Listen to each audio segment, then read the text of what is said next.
Today is July 15th in the year 2004. I'm Karen Herman with the Archive of American Television, and it is my great pleasure to be interviewing Sonia Manzano at the Sesame Workshop headquarters in New York City. Hola. Okay, we're going to start right from the beginning. What was your name at birth? Sonia Manzano, S-O-N-I-A-M-A-N-Z-A-N-O. Did you have a middle name? No, no middle name. No. When were you born? I was born in 1950, June 12th. Where? In New York City, in the Lower East Side, and in Bellevue Hospital. And then we moved to the Bronx, and really I consider my home the Bronx, and it's where I learned and grew and learned about life.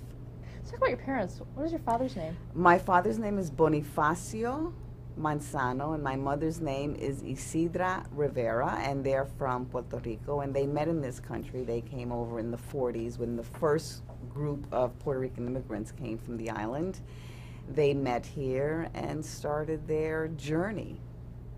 And what did they do for a living? My mother was a seamstress, and my father used to put tar on roofs, or he was a day laborer. It was tough. They had to work hard. My mother tells me that she used to learn sewing terms phonetically so she could go to work the next day and ask for thread or seam binding or scissors, and that's how she learned English. So I think, gee, if I want to learn another language, that's how I should go about it. Think of an activity that I want to do in that language and start there. Did they have a hard time when they first came to the States? Oh, sure. They were very poor. They were discriminated against. They were in the odd position of being American citizens that didn't speak the language and weren't welcome in the United States, in the mainland anyway. But they prevailed, like most immigrants. Do you have any sisters or brothers? I have an older sister. Her name is Audia Andino, and two younger brothers, Jose Manzano and Enrique Manzano. What traits do you think you inherited from your parents? I think that my mother especially did not know the word give up on something. She would always try the work as hard as she could at everything that she did, and I think that I grew up with that feeling as well. What language did you speak at home? We spoke Spanish, I guess, though I never remember not knowing English. So I think that when you're born in this country and you have two languages going on at the same time, you kind of learn both languages. It's interesting, though, on Sesame Street once I was singing a song that I had written about how wonderful it was to be bilingual, and I kept changing languages, and the director would stop and say, "You're singing in the wrong language, this lyric in the wrong language," and I wouldn't know when I was doing it. I think that comes from learning both languages at the same time, I guess. I guess the most important thing that I want to always say when I'm interviewed is that when I was raised in the South Bronx, a little girl, I watched an awful lot of television. And it was a big influence on my life. I saw this black and white world, and I used to wonder where I would fit in this world that didn't seem to see me.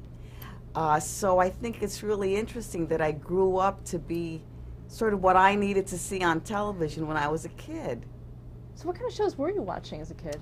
I used to watch a very disturbing show called Queen for a Day, where, are you familiar with the show where somebody would come on and have a terrible life, and then they would give them the contestant with the worst life would get a washer dryer as a prize for having the worst life, and they would cry, and I would watch that show a lot. What did you think of it at the time? I just thought it was bizarre. I mean, it was sort of telling me that it was good to have a terrible life because it gave you a washer dryer, and seeing it on television certainly validated that.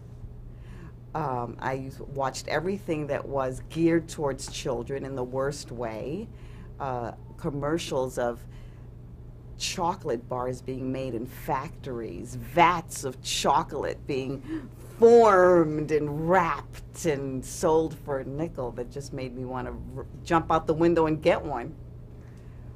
What was your impression, though, of television itself? I mean, were you aware of... I think that I was aware that that was a different world that wasn't anything like the world I lived in. They hardly had any images on television that were even the city. They were all suburban worlds. It was all Dick and Jane, which was a reader of, that was popular at the time, that they taught you reading in elementary school. And you never saw the inner city, which was where I lived. You never saw immigrants, which was all I knew. And they presented a suburban lifestyle that you didn't even see. Though I liked it. I used to love, especially Father Knows Best. And I loved Leave It to Beaver. And as a matter of fact, if you look at Leave It to Beaver nowadays, I mean, everybody says, oh, it's so corny and, you know, so white bread. He actually had some good points of Ward Cleaver when he was trying to raise a beaver. Anyway, I loved all those shows. I loved To Have Gun Will Travel. I loved The Rifleman, which was really strange, about a boy. They were all boy stories. There were never any girls. About a boy and his gun. And but I was always wondered. There was always this little fear, this little uncomfortable feeling about how was I going to contribute to a world that didn't see me. If you don't see yourself in the media and magazines, or people like you, you really don't know where you're going to fit in. Regardless of how many times people say, "What are you going to be when you grow up?" Well, you really need to see something that you could be like. So, did you have any inklings as to what you wanted to be? No, I knew it was going to be something that had to do with performing, because I used to watch a lot of, once again, endless black and white movies and Ginger Rogers, and I knew that I wanted to sort of be an actress and sing around, you know, and I would do stuff like that. Did you experience racism as a child? In very subtle ways. I remember one teacher who didn't like her life, I suppose, and she would tell her fourth grade class, there are white people, there are black people, and there are yellow people, to this whole class of Puerto Rican kids. And one kid said, well, what about brown people? Where are we in this world? And she said, there are no such things as brown people. And I remember thinking later, I thought, well, how can we be expected to contribute to a world that doesn't even see us? So that was one particular teacher that, and of course, that made me experience a racism, and sort of, they used to do something in those days called tracking, where if you were a smart kid, you were in the smartest class all the time, and then if you weren't, you were, so you know, they kind of told you what your future would be. I was always in the top class, by the way, but other kids didn't, and then they would lump all the kids in another class that were either didn't speak English or were disabled. They would put them all in the same group, so they would be the 1 class and the 10 class. They would put all the kids there, which I think is another form of racism, and not seeing people as individuals. Do you remember those early years of learning your alphabet and numbers? I do. I do, and I'm in the process of writing a memoir, so all of these thoughts are right at the top of my head here, and the top of my brain. I remember the exact moment I realized I had 5 toes and 5 fingers, because it was such a mind-blowing experience to me.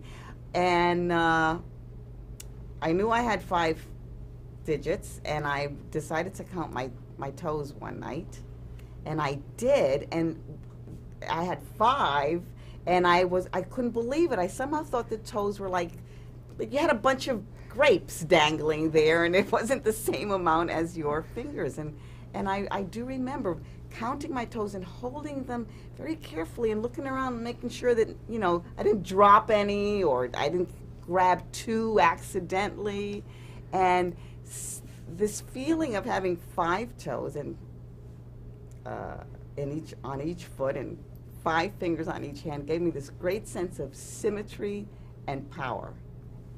Do you remember where you learned your numbers? Where they came from? No, I don't. I don't. In those days, you were in kindergarten when you were 5 or 6, and they didn't teach you anything. It's not like, you know, teaching preschoolers like we teach. We know kids can understand so much more today than we realized. There you are. Did you have any hobbies growing up as a kid? No, you have to understand that at that time they didn't do things, and certainly my parents were so busy trying to make ends meet. They didn't go out of their way to do something just for you. You kind of did whatever the grown-ups did. If they had a party, you were part of the party. You danced with them at the party. But I found that I would imitate what adults did around me. For example, the grocer. I just thought the way he flipped those cans down the counter was the coolest activity, and I would play those games at home. And did you also read a lot? No, there weren't too many books in my house or anything to write with. I discovered books later. They also used to, I was a very good reader, and I was way ahead of the rest of my classmates, and the teacher would not let me go on. So I'd have to sit and wait until everybody else caught up to the page I was on so I could go on. But I remember the moment I knew I could read, I had this, I thought that you only read when the teacher told you to read. It was something you did at school. I didn't know that it was for reading labels or traffic signs or what is reading good for, except for something that the teacher kind of said, do it now, stop doing it, do it now, don't do it. And I was on the 3rd Avenue elevator train with my older sister, and I was looking at the ads, and I asked her what they said, and she turned to me and said, "Oh, why don't you just try reading it?" And I did, and I could. And it never occurred to me to read it without someone telling me, you know, reading is everywhere, is something everybody does. And I just was, you know, I read about how smoking was good for you and, you know, how wonderful it was to be in a maiden-form bra and stuff like that. It was great. Now, you seem to have a really good memory of all of these childhood experiences. Yes. Does that affect how you work now? Yes, I think that I think childhood is the most interesting, wondrous time in a person's life. I remember my childhood very clearly. I speak to my siblings about things that happened to us, and they don't remember any of it. And the only thing that interests me more than any child's life is the immigrant child's life and how they see the world. I just think that's fascinating to me. I was reading a book by a writer named Esmeralda Santiago, and she talks about coming from Puerto Rico and living in one of these old pre-war buildings in the Upper West Side that were adorned with cherubs in the hallways in the old buildings, and her reaction to coming from one world into another. I think that it's very interesting the way a kid can manipulate being bicultural. Did you feel that way as a child too? Did you feel like you were straddling on different... Sure. You just were always looking in one world and doing...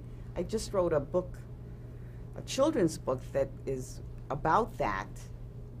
My parents used to take us to the beach, and we were just so different from everybody else. We would get up really early, and my mother would make huge amounts of rice and beans and chicken and coffee, and everybody else at the beach was having a peanut butter and jelly sandwich. And we would do this we would take 5 cars, all the neighbors would go. Then you'd watch the other people, and then you'd see what your parents were doing. And you'd want that. You'd want to fit in. Most kids want to just be like everyone else until later. But I think it's fascinating. I learned the difference between race and culture on one of these trips. We used to go with this Puerto Rican woman who was black, African, African from Puerto Rico. I mean, we didn't have those distinctions in those days. She was Puerto Rican. And I went into the water, and I came out, and I went up to a person who I thought was this neighbor, this Puerto Rican neighbor of ours, and I asked her for a towel in Spanish. I said, "Deme una toalla." And the woman turned around and said to me in a African-American Southern accent, "Child, I don't know what you say." And all of a sudden it dawned on me that there's a difference between race and culture. You could be black, but you could be Spanish, you could be French, you could be of different cultures. So I think that kids, and it was one of those things that as a kid you file in your head, it makes an impression on you. You come to no conclusion about it, but you do keep it in there. So you need it. So when did you become interested in performing? Actually, a teacher in junior high school, I guess. For every rotten teacher, I got to tell you, I had good ones too. And this particular teacher said, if you stay in this neighborhood, you'll go to the local high school and you won't reach your potential. And of course, I didn't know what he was talking about. And then he said, you should try to go to the school of performing arts. And you'll get out of the Bronx, you'll go to Manhattan, you'll meet all these people, broaden your horizons. What do you think he saw in you? I don't know. I don't know. I think he liked me. He had a little drama club. We used to perform. We did Oliver Twist. I wrote the screenplay, the little script for it. And I had no, I don't remember, he picked the monologue for me. He helped me memorize it, and, I think he even took me to the school and said, here's the audition, do it. And I got in. And sort of then I went from like being an A student in the ghetto to a failing student in a middle-class school, because they had basic skills that were not, very little is expected of ghetto kids, just show up. I used to paint my nails in school, do my makeup. And so when I went to performing arts, it was I had to compete with kids that knew what a noun was, knew grammar. So I plummeted down. My grades were, and so the only way to get into college was on acting, something that had nothing to do with grades. So then I, once again, did monologues and got into Carnegie Mellon University. And society was on my side. It was the Kennedy years. They wanted to diversify universities. You can get a student loan. People really were interested in educating. It was Head Start years. Yippee! It was great. Sesame Street started in 70, when I was going to college in 68. So it's a great time to come of age. Very idealistic. When did you graduate from college? I didn't graduate. I went 68, 97, I guess till 70 or 71, and I did the show Godspell. I was in the original company of Godspell, which was a student production at Carnegie Mellon University. And then they decided to do the show in New York at Cafe La Mama, and the school said, I asked, can I go? And they said, sure, we'll give you credit and you can come back. And then I went, and Gospel was a big hit. And then I realized, then I was performing and I was getting laughs. People were laughing at the things I did. So I was just introduced to a creative process. Who did you play? I played the Sonia clown, the sexy clown. I did Turn Back, Oh Man. Turn back, oh man, forswear thy foolish ways. And, it was a fabulous, fabulous experience. And now I know the feeling of being in a creative role where you just can't think of anything else but what you're doing. But that was the first time it happened to me. And I remember being in Godspell and dancing around, and Stephen Schwartz were doing the music, and we're creating this show, and I couldn't relax in the evening, and it would just go on and on and on. I had pictures in my head every second. I would eat, and then I'd be exhausted, and I fell asleep eating a ham sandwich. That's what I remember, how I was so involved with this wonderful, euphoric feeling. How long were you with it? I was with it for a year and a half in the beginning, when it was off Broadway, and then I guess like 2 years later, I went into the show again when it was on Broadway. I still dream about being in Godspell, of having to do it with a new company or something like that. It was a great, great time in my life. And then an agent came and said, I'd like to get work for you. I went, okay, fine. And then the first audition that I had was for Sesame Street. And as you know, the most important things that happen to you in life, you never really notice. You don't think they're important. It was in this very building. What year was that? I guess it was 71. The show was on the air. Was already on the air. There was a second year. I think I started in the third season.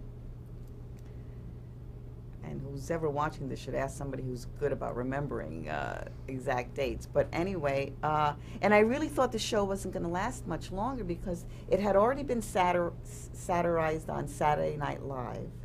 It's called Reality Street. Had hookers on it and everything. It was very funny. This was the first time they showed a real street, an inner city street. I mean, it was hilarious. And they had already been on Johnny Carson. So what could possibly be next for this show?